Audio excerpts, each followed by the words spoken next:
Assalamualaikum warahmatullahi wabarakatuh. Salam dan bahagia. Halo Bapak Ibu guru penggerak yang hebat, bertemu lagi dengan saya Sri Rahyosuti, CGP Angkatan 11, Kota Bukit Tinggi. Kali ini saya akan menyampaikan koneksi antar materi pada modul 1.2 tentang nilai dan peran guru penggerak. Ini adalah Bapak Budi Darmawan STMPD selaku fasilitator saya di kelas 11 11.105 dan ini adalah Ibu Elvi Gustina SPD MPD selaku pengajar praktik di kelas 11.105.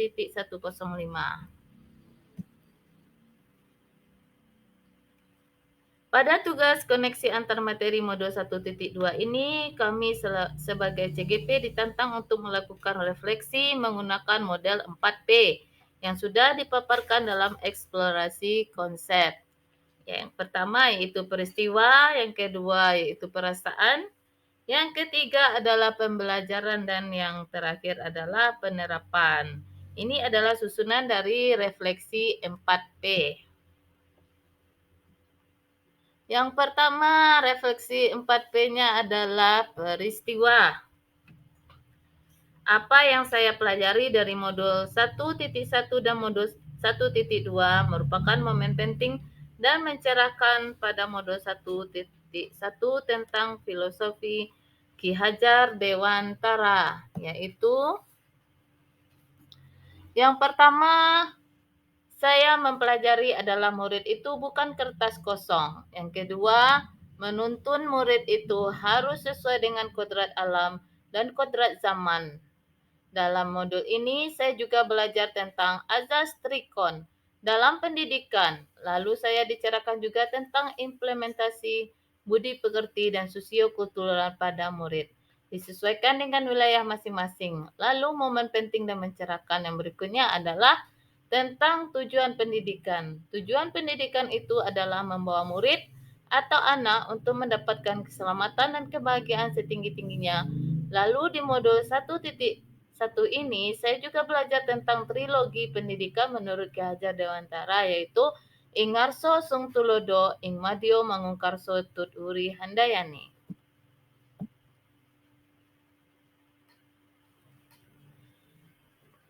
Pada modul 1.2 ini, momen penting dan mencerahkan yang saya dapatkan adalah yang pertama, cara kerja otak manusia, yaitu ada dua, yaitu sistem berpikir cepat dan sistem berpikir lambat. Dijelaskan juga tentang perumpamaan otak 3-in-1 pada manusia. Bagaimana bahwa otak manusia itu terdiri dari otak reptil, otak mamalia, dan otak neokorteks.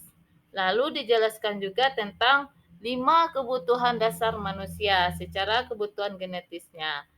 Yang berikutnya yaitu kita juga mempelajari tahap tumbuh kembang anak secara wiraga wirama oleh Ki Hajar Dewantara. Dalam modul 1.2 ini saya juga bicarakan tentang manusia merdeka, yaitu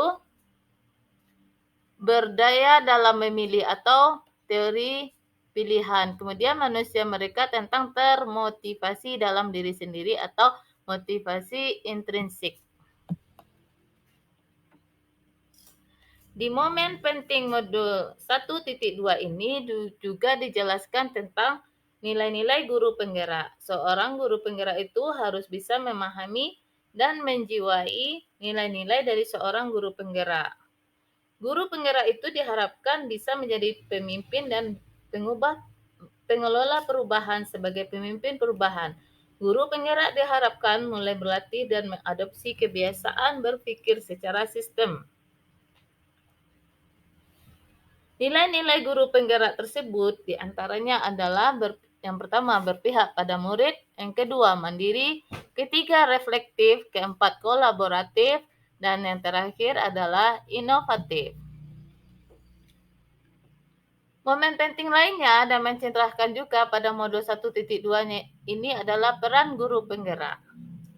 Di mana di masa yang akan datang guru penggerak ini diharapkan untuk memainkan peran-peran pemimpin perubahan dalam ekosistem pendidikannya masing-masing.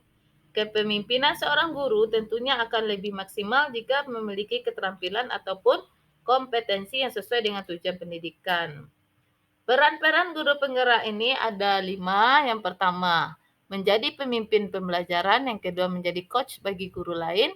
Yang ketiga, mendorong kolaborasi. Keempat, mewujudkan kepemimpinan murid atau student agency. Dan terakhir, yaitu untuk menggerakkan komunitas praktisi.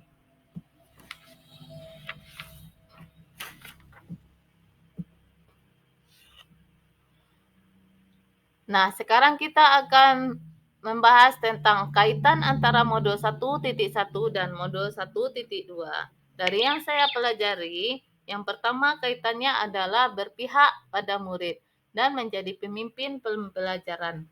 Pada filosofi pemikiran Ki Hajar Dewantara mengenai pendidikan yang menghambat pada anak, di mana pendidikan itu haruslah berorientasi pada murid untuk tumbuh kembang murid sesuai dengan minat dan bakatnya. Jadi, ada kaitannya antara modul 1.1 dan modul 1.2. Yang kedua itu kaitannya sistem Among dan mewujudkan kepemimpinan murid. Ki Hajar Dewantara memiliki istilah sistem Among, yaitu melarang adanya hukuman dan paksaan kepada anak didik, karena akan mematikan jiwa mereka secara mematikan kreativitasnya. Sebagai guru, kita harus sadar dan terencana membangun ekosistem yang mendukung pembelajaran sehingga potensi murid dapat dikembangkan secara maksimal. Yang berikutnya yaitu trilogi pendidikan Ki Hajar Dewantara dan peran guru penggerak. Trilogi pendidikan Ki Hajar Dewantara berbunyi Ingarso Sung Tulodo, Ing Madio Bangunkurso, Tut Uri Handaya ini sangat terkait dengan peran guru penggerak, di mana seorang guru harus mampu menjadi contoh dan teladan yang baik, lalu membangun ekosistem pembelajaran inovatif, serta menjadi motivator dan fasilitator bagi murid dan teman sejawatnya. Yang keempat yaitu tentang pendidikan harus sesuai dengan kodrat alam dan zaman. Anak berkaitan dengan nilai guru penggerak yaitu inovatif. Di sini guru penggerak harus selalu melakukan inovasi sesuai dengan perkembangan zaman untuk memberikan pembelajaran yang bermakna dan menyenangkan bagi murid. Guru penggerak harus bisa berinovasi dengan memanfaatkan lingkungan untuk menuntun murid sesuai dengan kodrat alamnya. Yang kelima, kaitan antara modul 1.1 dan 1.2 yaitu tentang konsep merdeka belajar menurut Ki Hajar Dewantara dan profil pelajar Pancasila. Menurut Ki Hajar Dewantara, mendidik dan mengajar itu adalah proses memanusiakan manusia sehingga harus memerdekakan manusia dan segala aspek kehidupan baik secara fisik, mental, jasmani, dan rohani. Guru penggerak harus berupaya supaya aktivitas belajar itu untuk mencapai standar profil pelajar Pancasila. Kemudian kaitannya yaitu tentang agen perubahan dan peran guru penggerak. Yaitu guru penggerak harus menjadi agen perubahan, yaitu dengan cara mengimplementasikan peran guru penggerak, yaitu memimpin pembelajaran bagi guru lain, mendorong kolaborasi, mewujudkan kepemimpinan murid, dan menggerakkan komunitas praktisi.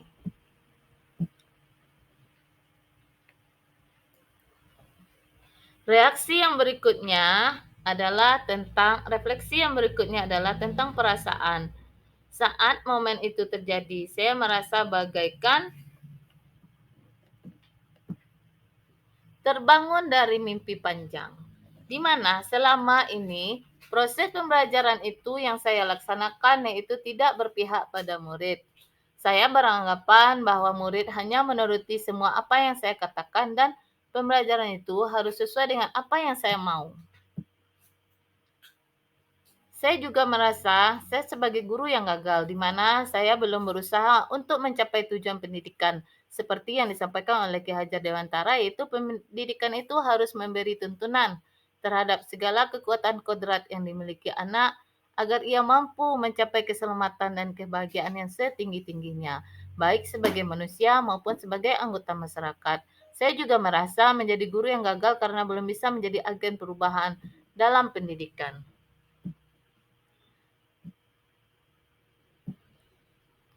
Refleksi 4P yang ketiga yaitu pembelajaran. Sebelum mempelajari modul 1.1 dan 1.2, saya beranggapan bahwa yang pertama, pembelajaran belum berpihak pada murid dan belum sesuai dengan kodrat alam dan kodrat zaman. Yang kedua, pembelajaran hanya mengutamakan hasil akademis saja dan bersifat kompetitif. Yang ketiga, saya menganggap bahwa refleksi setelah pembelajaran itu tidak penting. Yang keempat, guru sebagai satu-satunya sumber belajar murid atau teacher center. Yang terakhir, murid harus tunduk dengan perintah guru dan jarang ada kolaborasi. Setelah saya mempelajari modul 1.1 dan 1.2, saya mengalami perubahan-perubahan dalam pemikiran. Perubahan pemikiran yang pertama yaitu saya harus mampu menjadi pemimpin pembelajaran yang berpihak pada murid. Menuntun murid memiliki budi pekerti sesuai kodrat alam dan kodrat zamannya. Yang kedua, saya sebagai guru penggerak harus mampu membangun kolaborasi dan menjadi coach bagi guru lainnya. Selain itu, saya juga harus konsisten melakukan refleksi untuk selalu memperbaiki pembelajaran. Yang ketiga, saya harus mengimplementasikan pembelajaran yang aktif, kolaboratif, dan inovatif. Guru bukan saja sebagai sumber satu-satunya belajar, guru itu sebagai fasilitator. Yang keempat, pembelajaran harus berpusat pada murid sesuai dengan gaya belajar mereka, bakat dan minat mereka. Lalu pembelajaran itu harus mampu membentuk murid yang sesuai dengan profil pelajar Pancasila. Yang kelima, guru penggerak harus berubah menjadi agen perubahan pendidikan dan mampu berkolaborasi dengan semua pihak pemangku pendidikan, siap menghadapi segala perubahan sesuai perkembangan zaman. Refleksi 4P yang terakhir yaitu penerapan ke depan atau rencana.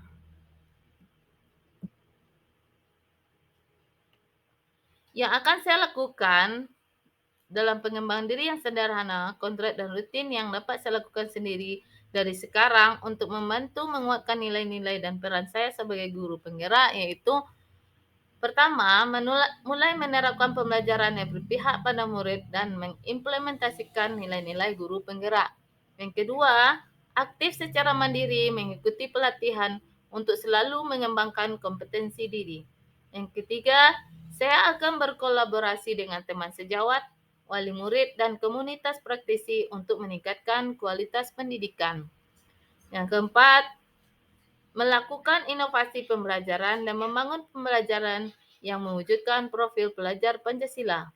Yang kelima, penerapan ke depannya yaitu saya ingin selalu konsisten melaksanakan refleksi pembelajaran untuk memperbaiki mutu pembelajaran di kelas saya. Demikian tadi hasil dari refleksi saya untuk koneksi antar materi pada modul 1.2 tentang nilai dan peran guru penggerak. Semoga ini bisa menjadikan motivasi informasi bagi saya. Terima kasih dan Assalamualaikum warahmatullahi wabarakatuh. Salam dan bahagia.